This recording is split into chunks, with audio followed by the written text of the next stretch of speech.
La grâce et la paix vous sont données de la part de Dieu notre Père et de Jésus-Christ, notre Sauveur.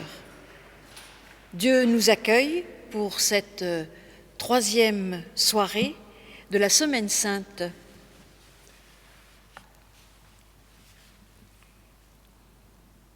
Mon Dieu, pourquoi m'as-tu abandonné? Et t'éloignes-tu sans me secourir et sans écouter mes plaintes? Mon Dieu, je crie le jour et tu ne me réponds pas, la nuit et je n'ai pas de repos. Pourtant tu es le Saint, tu sièges au milieu des louanges de ton peuple. Ô Seigneur, écoute notre prière et que notre cri monte jusqu'à toi. Amen. Nous sommes donc mercredi saint chez les chrétiens, mais ce soir aussi c'est la Pâque juive, Pessah, et nous pensons bien évidemment à nos amis juifs qui vont célébrer, comme nous, sans rassemblement, et surtout, parce que c'est tellement important pour eux, les familles ne seront pas forcément réunies. Mais qu'est-ce que signifie cette Pâque juive et pourquoi, finalement, cette institution? Alors l'institution se fait dans le livre de l'Exode au chapitre 12, au moment où Dieu s'adresse à Moïse et à Aaron. C'est le 10e fléau. Vous savez que Dieu a envoyé déjà 9 fléaux sur le pays d'Égypte, et le 10e fléau, c'est la mort de tous les premiers-nés. Et pour protéger en quelque sorte le peuple hébreu, Dieu va passer, c'est le sens de la Pâque aussi, et chaque famille des Hébreux est invitée à manger un agneau pascal, ce qui est encore fait aujourd'hui, y compris d'ailleurs chez les chrétiens, et à mettre du sang sur les linteaux, sur le pourtour des portes, afin que Dieu justement passe et que les premiers-nés des Hébreux soient épargnés. Et voici ce qui est dit ensuite. Alors ensuite, effectivement, en Exode 12, au verset 24, il est écrit la chose suivante. « Vous observerez cela comme une prescription pour vous et pour vos fils à perpétuité. Et quand vous serez entrés dans le pays que l'Éternel vous donnera, selon la parole, vous observerez ce rite. Et lorsque vos fils vous diront « Que signifie pour vous ce rite ?» vous répondrez « C'est le sacrifice de la Pâque en l'honneur de l'Éternel qui a passé par-dessus les maisons des Israélites en Égypte lorsqu'il frappa les Égyptiens et qu'il préserva nos maisons. Le peuple s'inclina et se prosterna. Alors les Israélites s'en allèrent et ils firent exactement ce que l'Éternel avait ordonné à Moïse et à Aaron. » Alors c'est le sens effectivement de la Pâque, parce que nous allons fêter Pâques bientôt, dans quelques jours, donc dimanche, si je ne me trompe pas, c'est ça? Oui, dimanche. Lundi de Pâques, ce n'est pas une fête religieuse, c'est une fête républicaine qu'on a donnée en disant c'est pas juste, il y a un jour férié qui tombe un dimanche, donc on va donner en plus. Beaucoup de gens pensent que Pâques c'est lundi, vrai Pâques c'est dimanche. Bon. Mais par contre, en Alsace et en Allemagne, le vendredi saint est férié, contrairement à chez nous. Ah voilà. Alors, en général, on se demande pourquoi, mais ce n'est pas tout à fait un hasard que Jésus soit mort au moment de Pâques. Parce que c'est vrai, on l'a vu, la Pâque juive, qui était une fête donc, qui précédait la Pâque chrétienne, était la fête de la libération d'Égypte d'abord, et d'autre part, le fait que Dieu fasse échapper à la mort. Et donc, ce n'est pas un hasard, bien sûr, que Jésus lui-même, au moment de la résurrection, on fête celui qui échappe à la mort, comme le peuple a échappé à la mort. Et donc, c'est la victoire de la vie sur la mort. Et c'est la même chose que nous célébrons, finalement, où l'un, je dirais, repart sur l'autre. La petite question insidieuse que je poserais, c'est comment se fait-il que Jésus soit ressuscité au moment de Pâques? Est-ce que c'est vraiment un hasard? Est-ce que c'est une sorte de providence divine, Dieu qui a bien fait les choses?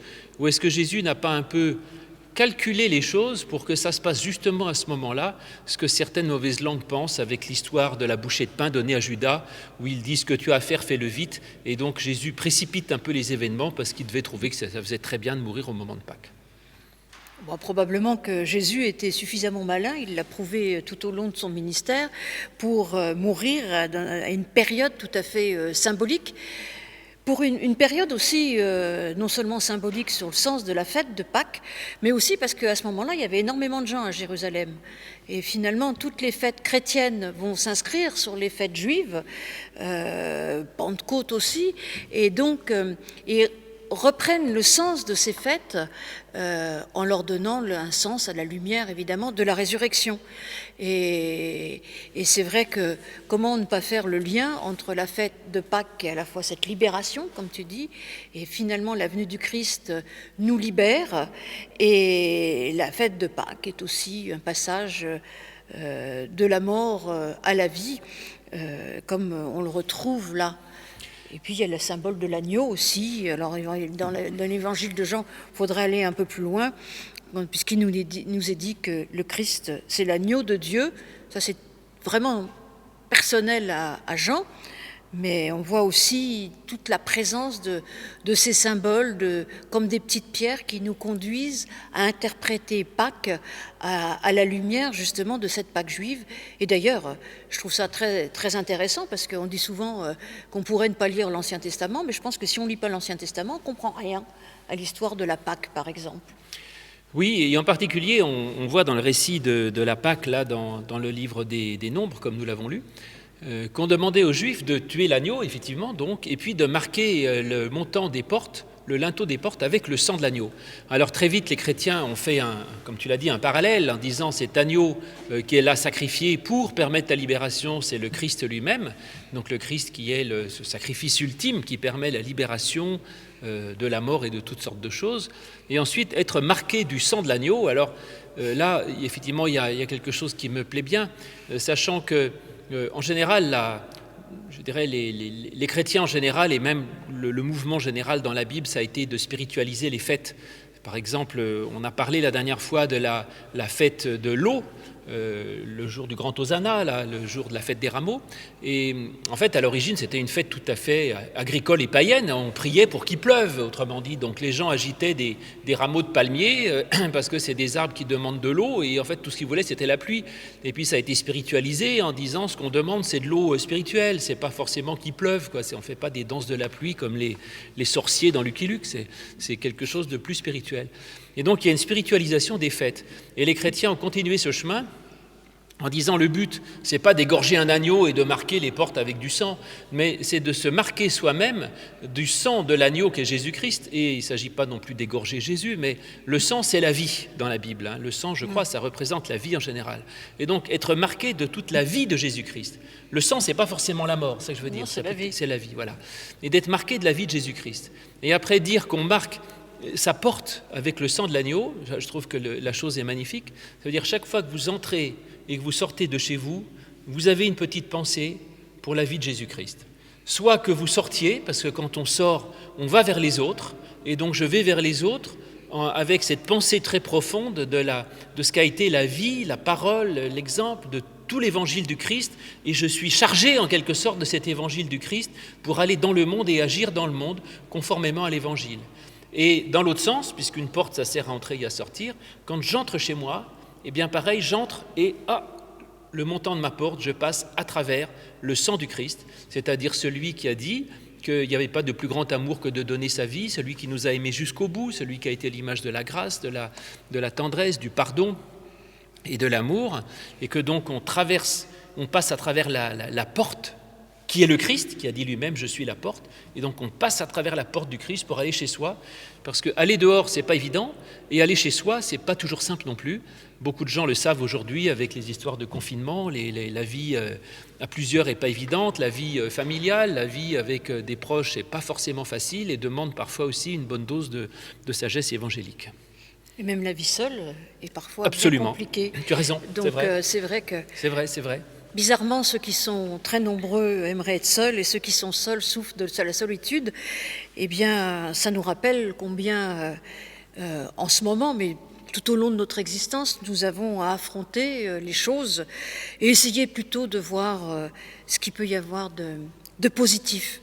Et finalement, nous, on est 5 à la maison, et même s'il y a des moments, j'aimerais bien être toute seule, faut pas que... Je suis heureuse aussi d'être 5 et accompagnée. Et je pense bien évidemment à toutes les personnes qui sont seules et les personnes malades qui sont seules. Alors, ce souvenir du positif, comme tu l'as dit, c'est effectivement intéressant et c'est aussi un des sens de la fête juive, comme d'ailleurs, je crois, de pratiquement toutes les fêtes juives.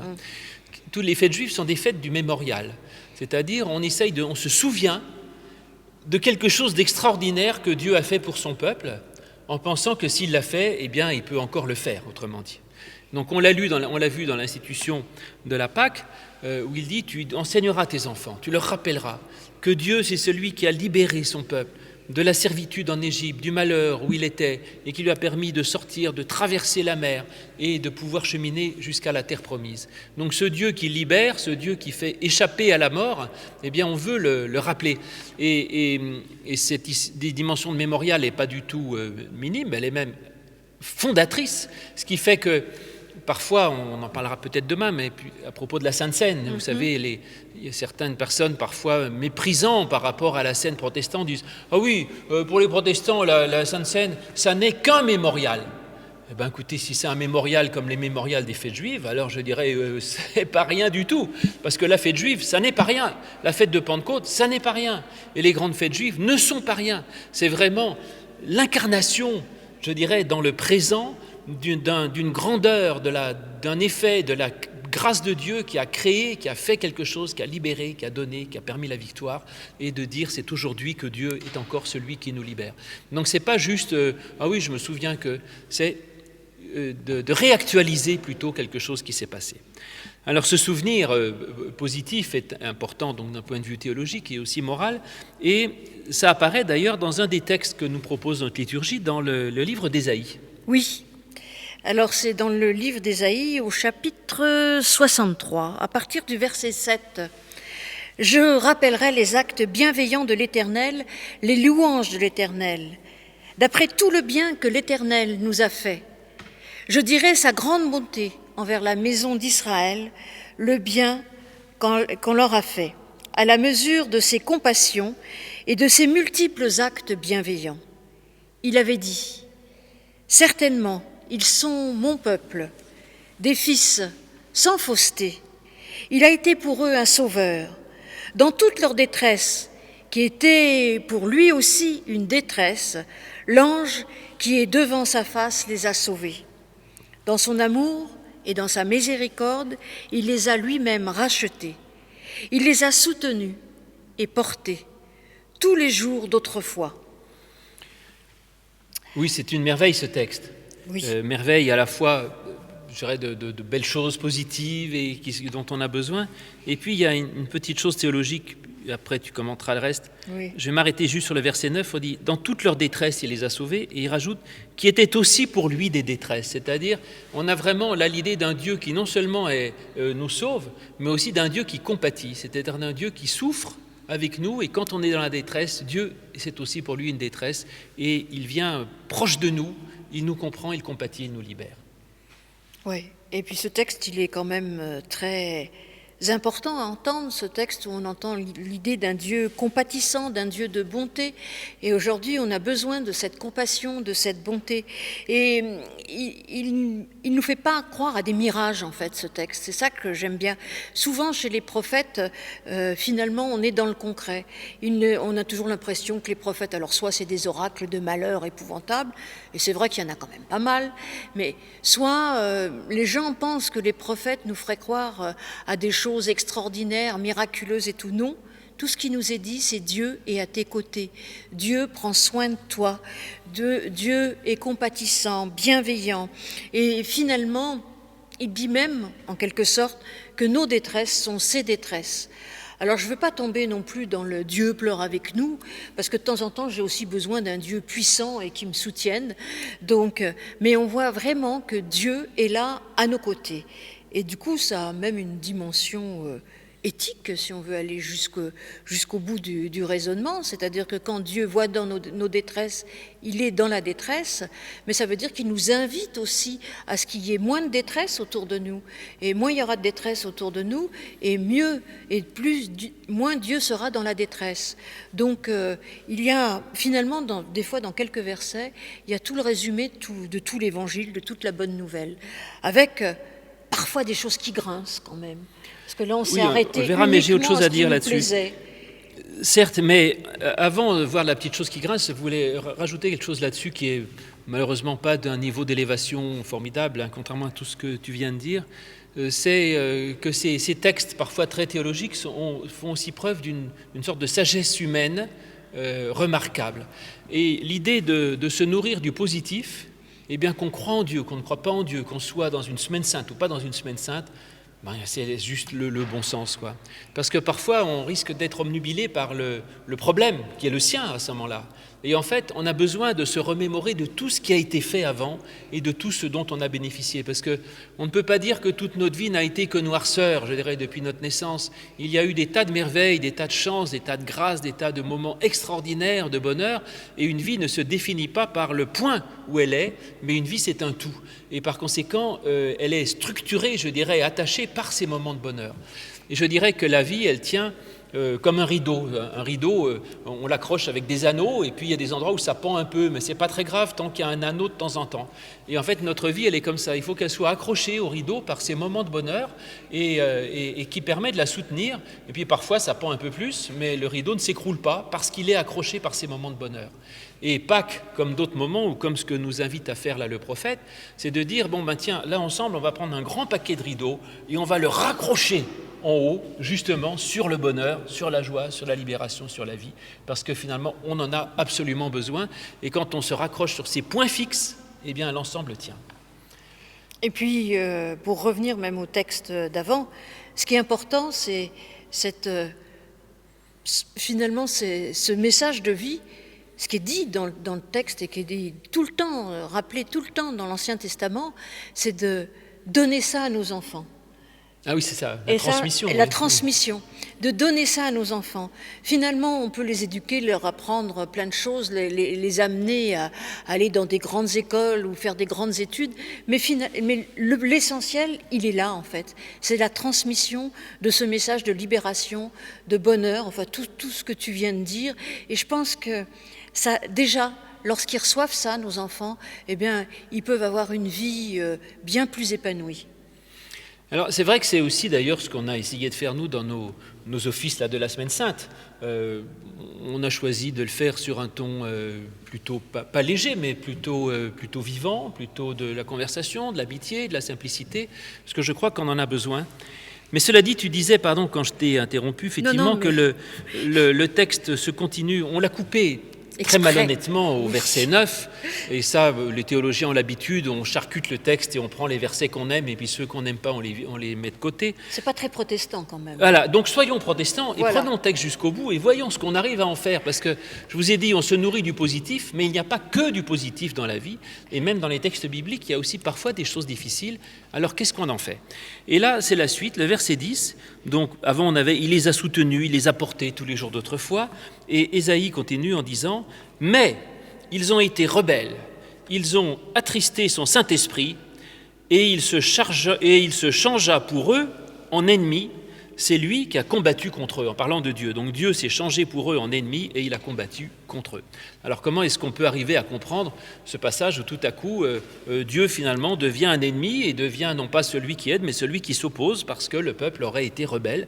Ça me semble pas tout à fait le sens de ce que j'ai cru comprendre de la grâce. Oui, et puis je suis sûre qu'il y a plein de gens qui disent oui, mais ça c'est l'Ancien Testament, et finalement dans le Nouveau Testament il n'y a plus ça.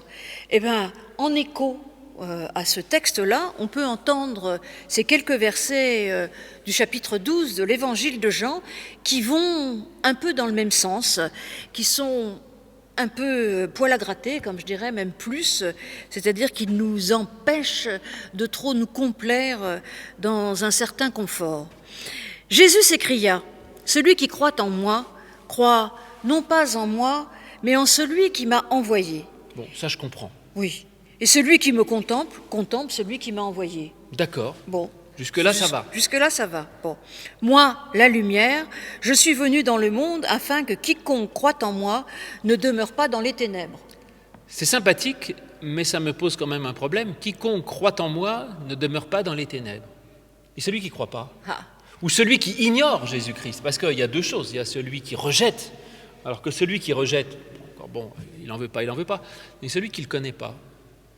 Et ça, c'est d'ailleurs, moi, c'est un problème que j'ai en tant que pasteur. Vous savez, dans la liturgie du culte, il y a toujours la confession des péchés, l'annonce de la grâce.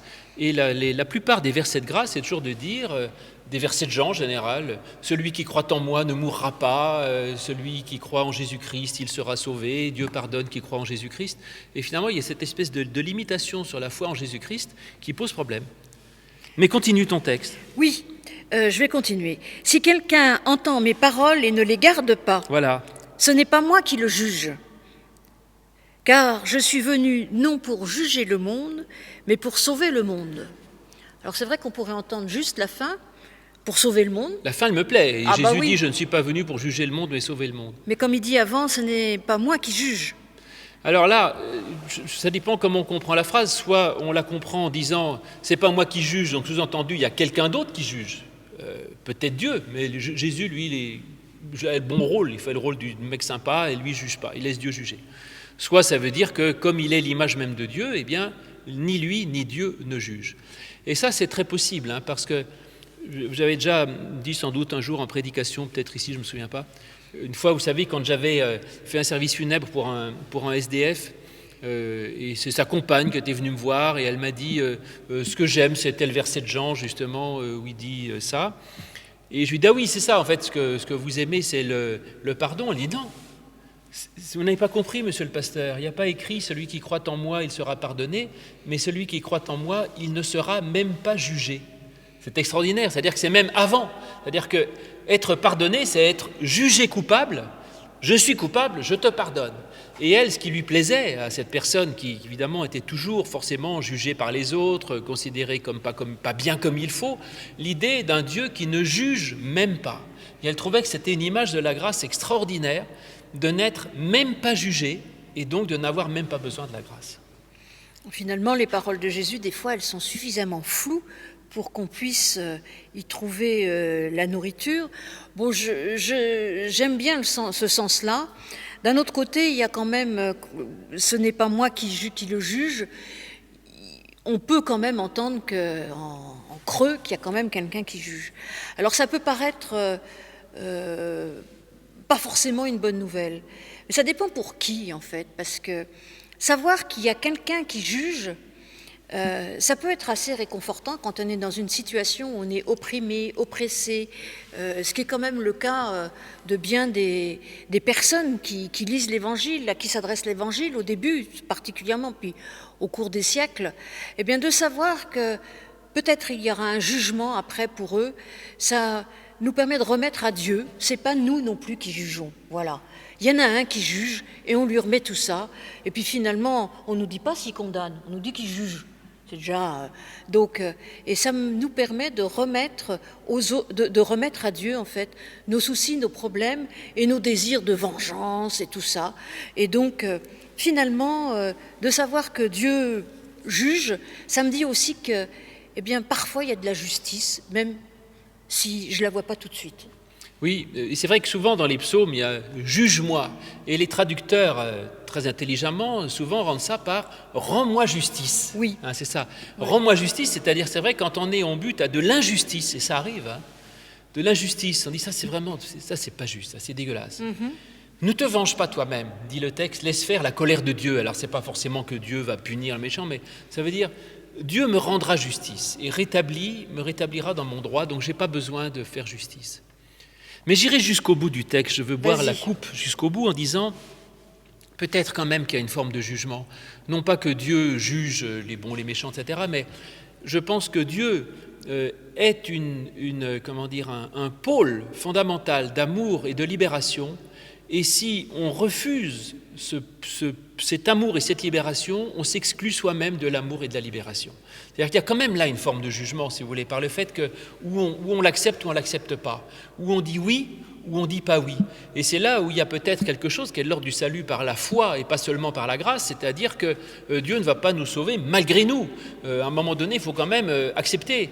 Quand même la femme adultère, dans Jean, j'avais dit l'autre fois, elle ne demande pas pardon, mais quand Jésus la remet debout, elle accepte de se mettre debout. Quand il lui dit « va » et ne pêche plus, elle va. Et donc il y a quand même un moment donné où il faut adhérer dans le plan de Dieu. Et je crois que justement ce que dit Ésaïe, il dit Dieu est vraiment une puissance infinie, mais de grâce, de libération, etc. Mais il y a là un jugement. Si vous voulez, laissez-vous porter par cette grâce. Si vous vous rebiffez contre elle, il dit ils ont été rebelles. Et si vous allez à l'encontre de la grâce, eh bien vous devenez un ennemi de la grâce. Et la grâce elle-même devient pour vous insupportable et devient quelque chose qui vous détruit. C'est-à-dire qu'il y a une question de logique à un moment donné, de savoir en quoi l'on croit dans sa vie. Donc je pense que c'est très bien de prêcher la grâce, le pardon, l'amour, la tendresse, le non-jugement, etc. On le fait ça toujours, c'est très très gentil, très agréable. Mais c'est peut-être bien quand même, de temps en temps, de dire qu'il y a quand même des enjeux dans l'existence et que tout n'est pas égal. Tout n'est pas égal. Donc on ne peut pas se rebeller contre Dieu en quelque sorte. Donc je pense que c'est... Bon, je ne vais pas prêcher tout le temps ça parce que ça va terroriser mes fidèles, hein. Je continuerai de prêcher l'amour et la grâce, mais de l'entendre un petit peu de temps en temps, c'est peut-être pas mal quand même de remettre un peu les pendules à l'heure. Oui, mais moi je te rejoins parce que cet amour et cette grâce nous sont donnés, mais après c'est à nous de l'accepter. Mais ça donne une image de Dieu tout à fait étonnante et libératrice. En fait, Dieu nous laisse la liberté de choisir, d'accepter ou de ne pas accepter. Et finalement, dès le début de la Bible, dans le livre de la Genèse, on est libre de choisir. Ils étaient libres, hein, l'homme et la femme dans le jardin d'Éden, ils auraient pu ne pas manger, mais Dieu a posé une limite, pas 50, il en a posé une. Et ils l'ont franchie. Évidemment, ça a eu des conséquences. Et ça nous dit aussi que, eh bien, Dieu nous laisse cette liberté. On n'est pas enfermé. C'est pas un Dieu qui nous enferme et qui nous détermine à l'avance. Alors peut-être que notre salut est déterminé. J'y crois pas beaucoup, mais enfin bon, pourquoi pas. J'ai aucune idée d'ailleurs là-dessus, je dirais. Mais en tout cas, si tout le monde a le droit au salut, la grâce, enfin tout le monde a le droit au salut et à la grâce, mais tout le monde ne l'accepte pas. Alors après, il y a le salut et la grâce, il est tout au long de notre vie. Dieu sait très bien qu'on va chuter, qu'on va se tromper, qu'on va faire des choses vraiment pas correctes, en parlant poliment. Donc, et Dieu le sait, et malgré tout et contre tout, il nous fait confiance et il nous accorde son amour et sa grâce. Mais on a aussi à découvrir cet amour et cette grâce. Oui. Alors, on parlera de l'arrestation demain, puisque là, ça va faire un peu juste, mais pour continuer dans ce sens, je peux dire un mot sur les deux autres textes qui nous étaient proposés, qui sont les deux paraboles de la vigne. Oui. L'une dans Ésaïe, je ne sais plus où d'ailleurs, c'est Ésaïe 5, et l'autre dans les évangiles, la parabole des vignerons. La parabole de la vigne dans Ésaïe, qui est une des rares paraboles de l'Ancien Testament, oui, je chanterai à mon ami le chant de mon bien-aimé sur sa vigne. Mon ami avait une vigne sur un coteau fertile, il la soigne, il s'en occupe, et finalement elle donne que des fruits infects. Alors Ésaïe dit, qu'est-ce que le Seigneur va faire de la vigne? Eh bien, il va l'arracher, il va tout détruire, et puis basta. Donc c'est vrai que là aussi, on a l'idée d'un Dieu extrêmement prévenant, et puis si jamais il n'y a pas de bons fruits, Dieu détruit tout. Pas très sympathique. Dans l'Évangile, on a une parabole de la vigne aussi. Et ça ne se finit pas exactement de la même manière, et ça m'intéresse plus. On dit qu'il a une vigne, il la confie à des vignerons, et après il demande du fruit, et les vignerons refusent de donner la vigne. Alors on nous dit, écoutez, dans ce cas, il va prendre la vigne, il va la donner à d'autres. C'est-à-dire qu'il n'insiste pas. Mais je pense qu'effectivement, ça veut dire que Dieu attend quand même quelque chose, même s'il donne sa grâce, il espère quelque chose d'une certaine manière. Et puis juste celui qui refuse ça, je pense qu'il n'y a pas forcément de punition. Encore que dans l'Évangile, je crois que dans Matthieu, il dit « fera périr misérablement ces misérables ». Oui, c'est ça. Mais en tout cas, il se dit « puisque celui-là, il n'en veut pas, je le donnerai à d'autres ».